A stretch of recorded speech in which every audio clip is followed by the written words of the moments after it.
Good morning. All right, I have one of many wonderful readings I could have chosen from this book, The Great Turning from Empire to Earth Community by David Korten.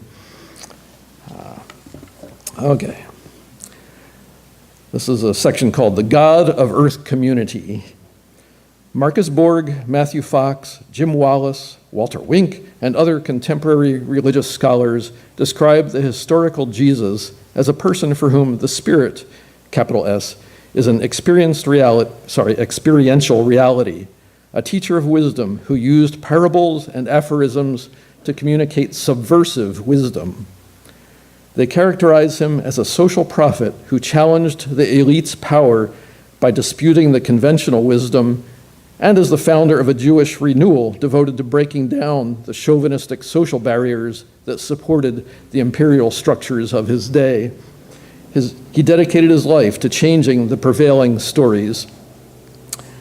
Down through the ages, there have been persons in most every culture who have regularly had vivid subjective experiences of ecstasy and deep sacred knowing, in which the ego gives way, surrenders, to an experience of the spiritual energy and intelligence integral to all being. In addition to Jesus, some of the most influential mystics within the Christian tradition include Hildegard of Bingen, Francis of Assisi, Thomas Aquinas, and Meister Eckhart. The Spirit model suggests a living cosmos that continues to grow and evolve as the eternal Spirit continuously manifests itself by vibrating creation into existence in a manner suggestive of the ways in which quantum physics describes material reality.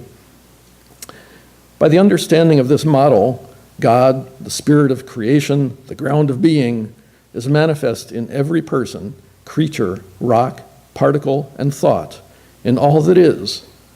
Therefore, we are quite literally living in relationship with the Spirit we call God in every aspect of every minute of our lives, for we have no existence apart from this relationship.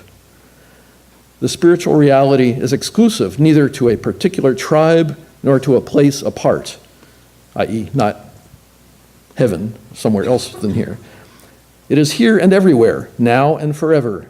Different traditions use different metaphors and know it by different names.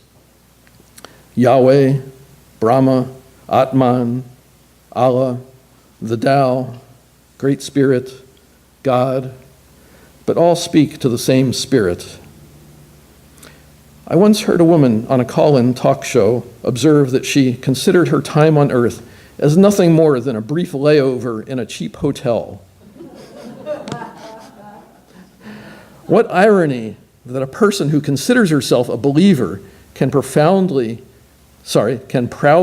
dismiss the whole of God's glorious creation as so much cheap trash, unworthy of her tender sensibilities. The monarchical model affirms and legitimates the dominator relations of empire. The Spirit model subverts them, calling us to walk away from our bondage to empire and redirect our life energy to cultivating the partnership relations of Earth community in loving service to the work of creation. Fox speaks of creation spirituality, which is an engaged spirituality, the spirituality of mature and responsible adulthood, essential to the full realization of our humanity. It is our responsibility to contribute to bringing forth human cultures and institutions that support all of creation's children in fully realizing their potentials. Those who wait for a distant God to intervene miss the point. We are not here to obey a God jealous of his authority, but to engage with creation as partners in a grand adventure. We are the ones we have been waiting for. Thank you.